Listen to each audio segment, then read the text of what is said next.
എല്ലാവർക്കും റംദാൻ മുബാറക്. ഇന്നത്തെ ഇഫ്താറിന് 2 കിഡിലൻ വെറൈറ്റി റെസിപ്പിയാണ് ഞാൻ തയ്യാറാക്കാൻ പോകുന്നത്. പിന്നെ ഞാൻ എപ്പോഴും പറയുന്ന പോലെ നമ്മളുടെ സലു കിച്ചൻ സബ്സ്ക്രൈബ് ചെയ്യാത്തവരുണ്ടെങ്കിൽ സബ്സ്ക്രൈബ് ചെയ്യാനും ആ തൊട്ടടുത്ത് കാണുന്ന ബെല്ലൈക്കൺ ഒന്ന് പ്രസ് ചെയ്യാനും മറന്നു പോരുത് കേട്ടോ. അതുപോലെ തന്നെ നിങ്ങളുടെ ഫ്രണ്ട്സിനൊക്കെ ഇത് ഷെയർ ചെയ്യുകയും വേണേ. അപ്പോൾ നമുക്ക് ഇതെങ്ങനെയാണ് തയ്യാറാക്കുന്നതെന്ന് നോക്കാം.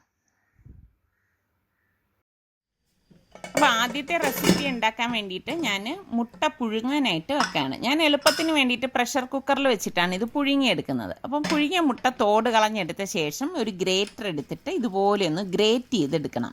അപ്പോൾ ഗ്രേറ്റ് ചെയ്തെടുക്കണം എന്താണെന്ന് വെച്ചാൽ ഇതുപോലെ ചെറിയ പീസായിട്ട് കിട്ടാൻ വേണ്ടിയിട്ടാണ്. ഒരു പാനിലേക്ക് ഞാൻ 3 ടേബിൾ സ്പൂൺ ഓയിൽ ഒഴിച്ചിട്ട് 2 സവോള ഇതുപോലെ ചോപ്പ് ചെയ്തെടുത്തിട്ടുണ്ട്. അപ്പോൾ സവോള ഇതിലേക്ക് ഇട്ടിട്ട് ഒന്ന് വഴറ്റിയെടുക്കണം. അപ്പോൾ എളുപ്പം തയ്യാറാക്കാൻ പറ്റുന്ന നല്ല ഒരു സ്നാക്കാണ് കേട്ടോ ഇത്. കുട്ടികൾക്കൊക്കെ ഇത് വളരെ ഇഷ്ടപ്പെടുന്ന ഒരു ഐറ്റം ആയിരിക്കും. അപ്പോൾ ഇത് വഴറ്റുന്നതിനോടൊപ്പം തന്നെ ഞാനിവിടെ ഒരു 3 ബീൻസും 2 പച്ചമുളകും ഇതുപോലെ ഒരു ക്യാരറ്റും എടുത്തിട്ടുണ്ട്. അപ്പോൾ അത് ഞാനൊന്ന് ചോപ്പ് ചെയ്തെടുക്കുകയാണ്. അപ്പോൾ ഈ സവോള ഇതുപോലെ ഒന്ന് വഴണ്ടി വരുന്ന ആ സമയത്ത് നമ്മൾ ഈ ചോപ്പ് ചെയ്ത് വെച്ചിരിക്കുന്ന വെജിറ്റബിൾസ് ഇതിലേക്ക് ഇട്ടിട്ട് ഇളക്കി കൊടുക്കണം കേട്ടോ. അപ്പം ശരിക്കും പറഞ്ഞാൽ നല്ല ടേസ്റ്റാണ്. ക്യാരറ്റൊക്കെ ചേർക്കുമ്പോൾ ഒരു പ്രത്യേക ടേസ്റ്റാണ് കേട്ടോ ഇതിന്. അപ്പോൾ ഇതുപോലെ വഴന്ന് വരുന്ന സമയത്ത് ഞാൻ ഒരു പിടി കറിവേപ്പില കൂടി ഇതിലേക്ക് ഇട്ട് കൊടുക്കുകയാണ്. കറിവേപ്പില മസ്റ്റായിട്ട് ചേർക്കണം കേട്ടോ, എങ്കിലേ ആ ഒരു മണവും ആ ഒരു ടേസ്റ്റും ഒക്കെ നമുക്ക് കിട്ടത്തുള്ളൂ. പിന്നെ ഞാൻ കുറച്ച് മല്ലിയില കൂടി ചേർത്തിട്ടുണ്ട്. അപ്പോൾ ക്യാമറ ഓഫായിപ്പോയി. അപ്പോൾ 1 ടീസ്പൂൺ മഞ്ഞൾപ്പൊടി, 1 ടീസ്പൂൺ കുരുമുളക് പൊടി, 1 ടീസ്പൂൺ ഗരം മസാലപ്പൊടി, ഏകദേശം 1 ടീസ്പൂണോളം ഒറിഗാനോ, പാകത്തിനുള്ള ഉപ്പ്, ഇത്രയും ഇട്ടിട്ട് നന്നായിട്ട് ഇതൊന്ന് ഇളക്കി കൊടുക്കാം. അപ്പോൾ ഞാനിതെല്ലാം ഇളക്കി എടുത്തിട്ടുണ്ട്. ഇനി ഇതിലേക്ക് നമ്മൾ ഈ ഗ്രേറ്റ് ചെയ്ത് വെച്ചിരിക്കുന്ന മുട്ട ഇതിലേക്ക് ഇട്ടിട്ട് ഇളക്കിയെടുക്കണം കേട്ടോ. ഇപ്പം നിങ്ങൾക്ക് വേണമെങ്കിൽ മുട്ട ഇപ്പം ഗ്രേറ്റർ ഇല്ലെങ്കിൽ ഇത് ഈ കാണുന്നത് പോലെ ഒന്ന് പൊടിച്ചെടുത്താലും മതി കേട്ടോ. ഒരുപാട് പൊടിയരുത്, നമുക്ക് കഴിക്കുമ്പോൾ ഇങ്ങനെ കടിക്കാൻ കിട്ടണം. പിന്നെ നമുക്ക് വേണ്ടത് ബ്രെഡാണ്. ഞാനിവിടെ വൈറ്റ് ബ്രെഡാണ് എടുത്തിരിക്കുന്നത്. അപ്പോൾ ഈ ബ്രെഡ് ഒന്ന് പൊടിച്ചെടുക്കണം. ഞാനിവിടെ 4 സ്ലൈസ് ബ്രെഡാണ് കേട്ടോ എടുത്തത്. അപ്പം നമ്മൾ ഈ മുട്ടയുടെ ആ ഒരു മിക്സിംഗ് ഉണ്ടല്ലോ, ഞാനിത് ഇതുപോലെ ഒരു ബൗളിലേക്ക് മാറ്റിയിട്ടുണ്ട്. ഇതിലേക്ക് ഞാൻ ഈ പൊടിച്ച ബ്രെഡും കൂടി ഇട്ട് കൊടുക്കുകയാണ്. അപ്പോൾ ബ്രെഡ് ഇതുപോലെ വേണം പൊടിച്ചെടുക്കാനുള്ളത്. പിന്നെ നമുക്ക് വേണ്ടത് പകുതി നാരങ്ങയുടെ നീരാണ്. ഈ നീര് ഇതിലേക്ക് പിഴിഞ്ഞ് ഒഴിച്ചു കൊടുക്കും. ഇതുപോലെ ഒരു നാരങ്ങ എടുക്കണ്ട കേട്ടോ, പകുതി മാത്രം മതിയാവും. പിന്നെ നമുക്ക് വേണ്ടത് മുട്ടയാണ്. ഒരു മുട്ട ഇതുപോലെ പൊട്ടിച്ചിട്ടിട്ട് എല്ലാം കൂട്ടിയിട്ട് കൈകൊണ്ട് നന്നായിട്ടൊന്ന് കുഴച്ചു കൊടുക്കും. അപ്പോൾ ഇങ്ങനെ കുഴച്ചെടുക്കുമ്പം വല്ലാതെ ലൂസായി പോകണം എന്ന് നിങ്ങൾക്ക് തോന്നുന്നെങ്കിൽ എന്ത് ചെയ്യണമെന്നറിയാവോ, ഒരു ബ്രെഡും കൂടി ഒന്ന് പൊടിച്ചിട്ട് ഇതിലേക്ക് ചേർത്ത് കൊടുത്താൽ മതി. ഇതിപ്പോൾ കറക്റ്റ് പരുവാണ്. ഇതെല്ലാം കുഴച്ചെടുത്ത് വെച്ചിട്ടുണ്ട്. എന്നിട്ട് നമ്മൾ ഇതുപോലെ ചെറിയ ബോളാക്കി ഉരുട്ടി ഷേപ്പ് ചെയ്തെടുക്കും. നമുക്കിഷ്ടമുള്ള ഷേപ്പിൽ ഇതെടുക്കാം. ഇതിപ്പോൾ ഞാനിവിടെ ഒരു കണ്ട സാധാരണ നോർമൽ കട്ട്ലറ്റിൻ്റെ ആ ഒരു ഷേപ്പിലാണ് ഞാൻ റൗണ്ട് ചെയ്ത് ഉരുട്ടി പരത്തി എടുത്തിരിക്കുന്നത്. ഇത്രയേ ഉള്ളൂ. അപ്പോൾ ഇത് ഞാൻ ഒരു പ്ലേറ്റിലേക്ക് മാറ്റാണ്. അപ്പം ബാക്കിയിരിക്കുന്ന ഈ കൂട്ടുകൊണ്ട് നമുക്ക് ഇത് ഉരുട്ടി ഇതുപോലെ തന്നെ പരത്തി മാറ്റി വെക്കാം. ഇതിപ്പം നമ്മൾ നേരത്തെ തന്നെ ഉണ്ടാക്കി നമുക്ക് ഫ്രീസറിലും സൂക്ഷിക്കാവുന്നതാണ് കേട്ടോ. അപ്പോൾ നമ്മൾ നോമ്പ് തുറക്കുന്നതിന് 1 മണിക്കൂർ മുമ്പ് ഫ്രീസറിൽ നിന്ന് പുറത്തെടുത്ത് വെച്ചാലും നമുക്കിതുപോലെ ഉപയോഗിക്കാം. ഞാനിവിടെ ഒരു 3 ടേബിൾ സ്പൂണോളം മൈദാമാവ് എടുത്തിട്ടുണ്ട്. ഇതിലേക്ക് കുറച്ച് വെള്ളം ഒഴിച്ച് പേസ്റ്റ് പോലെ ഒന്ന് കലക്കിയെടുക്കും. ഒരുപാട് കട്ടിയാവരുത്, ഒരുപാട് ലൂസും ആവരുത് കേട്ടോ. അപ്പോൾ ഇത്രയും മതിയാകും. പിന്നെ ഞാൻ കോൺഫ്ലെക്സ് എടുത്തിട്ടുണ്ട്, അതൊന്ന് പൊടിച്ചെടുത്തിട്ടുണ്ട് കേട്ടോ. അപ്പോൾ ഞാൻ ഈ ഉണ്ടാക്കി വെച്ചിരിക്കുന്ന ഈ മുട്ടയുടെ കൂട്ട് ഇതുപോലെ മൈദയിലേക്ക് മുക്കിയിട്ട് നമ്മൾ ഈ പൊടിച്ച് വെച്ചിരിക്കുന്ന ഈ കോൺഫ്ലെക്സ് ഉണ്ടല്ലോ ഇതിലേക്ക് വെച്ചിട്ടൊന്ന് കോട്ട് ചെയ്തെടുക്കും. അപ്പോൾ ബ്രെഡ് ക്രംസിന് പകരമാണ് ഞാനിവിടെ കോൺഫ്ലെക്സ് എടുത്തിരിക്കുന്നത്. കോൺഫ്ലെക്സ് എടുക്കുമ്പോൾ നല്ല ഒരു കളറ് നമുക്ക് കിട്ടുകയും ചെയ്യും. കഴിക്കുമ്പം എനിക്ക് തോന്നുന്നു ബ്രെഡ് ക്രംസിൻ്റെതിൽ നിന്നും കുറച്ചുകൂടി നല്ല ഒരു ക്രിസ്പിനെസ് ഉണ്ടാവും കേട്ടോ. എനിക്കങ്ങനെയാണ് ഫീൽ ചെയ്യുന്നത്. അപ്പോൾ ഞാൻ അതിൽ വെച്ചിട്ടാണ് കോട്ട് ചെയ്തെടുത്തിരിക്കുന്നത്. ഇതുപോലെ കോട്ട് ചെയ്തെടുക്കണം. അപ്പം ഞാൻ നേരത്തെ പറഞ്ഞ മാതിരി എളുപ്പമല്ലേ ഇത് ഉണ്ടാക്കിയെടുക്കാനായിട്ട്. ഞാൻ ബാക്കിയിരിക്കുന്നതെല്ലാം ഇതുപോലെ തന്നെ മൈദാമാവിൽ മുക്കിയിട്ട് ഇതുപോലെ കോൺഫ്ലോർ പൊടിച്ചതിൽ ഇതുപോലെ ഒന്ന് കോട്ട് ചെയ്ത് എടുക്കും. എന്നിട്ട് ഞാനിതൊരു പ്ലേറ്റിലേക്ക് മാറ്റുവാണ്.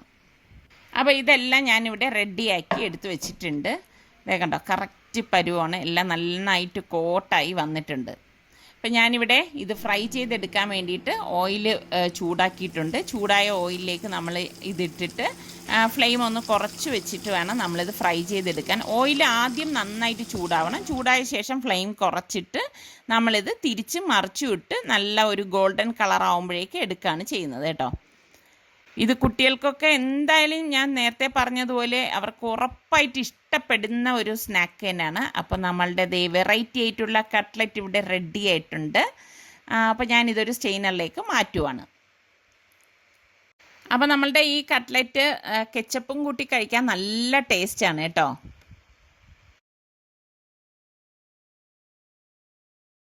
അപ്പോൾ ഞാൻ പപ്പായ ഷേക്ക് ഉണ്ടാക്കാൻ വേണ്ടിയിട്ട് ഞാനിവിടെ ഒരു ക്യാരറ്റ് ഇതുപോലെ എടുത്തിട്ടുണ്ട്. അപ്പോൾ ക്യാരറ്റ് വേവിക്കാൻ വേണ്ടി ഞാൻ ഇതിപ്പോൾ ക്യാരറ്റ് ഇതുപോലെ വട്ടത്തിന് കട്ട് ചെയ്ത് കുറച്ച് വെള്ളം ഇതിലേക്ക് ഒഴിച്ചു കൊടുക്കുന്നുണ്ട്.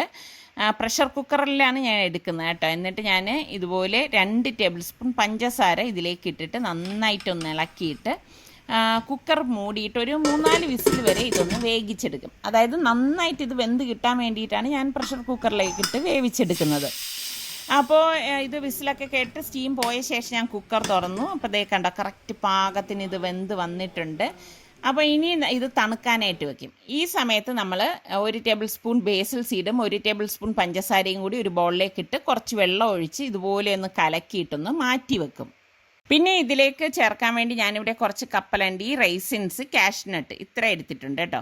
പിന്നെ പപ്പായ ഞാൻ ഇതുപോലെ ഒരു ബൗൾ പപ്പായ ഇതുപോലെ കട്ട് ചെയ്ത് നല്ല പഴുത്ത കളറുള്ള പപ്പായയാണ് ഞാനിവിടെ എടുത്തിരിക്കുന്നത്.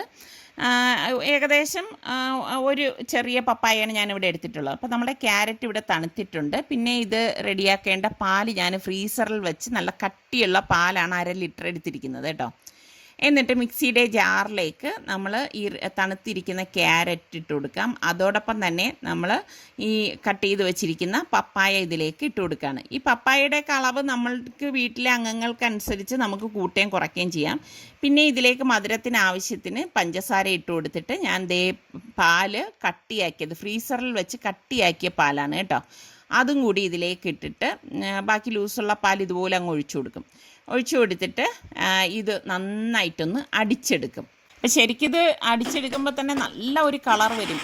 ഇതിൽ ക്യാരറ്റും ഒക്കെ ചേർന്നതുകൊണ്ട് തന്നെ നല്ല ഒരു ടേസ്റ്റും ആയിരിക്കും ഇതിന്. അപ്പോൾ ഞാൻ ഈ അടിച്ച ഷേക്കിനെ ഒരു ബൗളിലേക്ക് മാറ്റിയിട്ടുണ്ട്. എന്നിട്ട് ഇതുപോലെ ഈ ഒരു തിക്നെസ്സിലാണ് നമ്മളിത് റെഡിയാക്കി എടുക്കുന്നത് കേട്ടോ. ഇനി നമ്മൾ ഈ ബേസിൽ സീഡ് കുതിർത്തില്ലേ, അത് ഇതിലേക്ക് നമുക്ക് ആവശ്യത്തിനുള്ളത് ഒഴിച്ചു കൊടുക്കുകയാണ് ചെയ്യണത്. ഞാനിവിടെ കണ്ടോ കുറച്ച് ഗാർണിഷ് ചെയ്യാനുള്ളത് മാറ്റി വെച്ചിട്ട് ബാക്കി ഫുള്ളായിട്ട് ഇതിലേക്ക് ഒഴിച്ചു കൊടുത്തിട്ടുണ്ട്.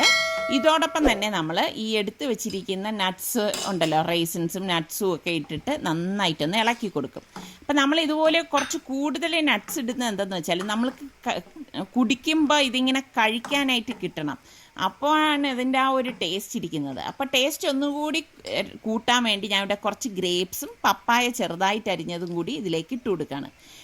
ഇത് കുടിക്കുമ്പോൾ ഉണ്ടല്ലോ കിടിലൻ ടേസ്റ്റാണ്. അപ്പം ഞാൻ ഇതിനെ ഒരു ഗ്ലാസ്സിലേക്ക് സെർവ് ചെയ്യാണ്. നല്ല സൂപ്പർ പപ്പായ ഷേക്കാണ്. അപ്പോൾ ട്രൈ ചെയ്യാത്തവർ ട്രൈ ചെയ്ത് നോക്കണം. ഞാൻ എപ്പോഴും പറയുന്നത് പോലെ കുട്ടികൾക്കൊക്കെ വളരെ ഇഷ്ടപ്പെടുന്ന ഒരു ഷേക്ക് തന്നെ ആയിരിക്കും ഇത് കേട്ടോ. അപ്പോൾ നമ്മളുടെ ഇന്നത്തെ ഈ 2 റെസിപ്പിയും നിങ്ങൾക്ക് എല്ലാവർക്കും ഇഷ്ടമായെന്ന് വിശ്വസിക്കുന്നു.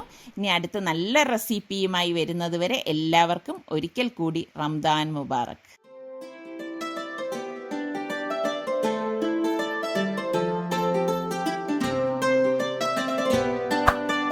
Thank you.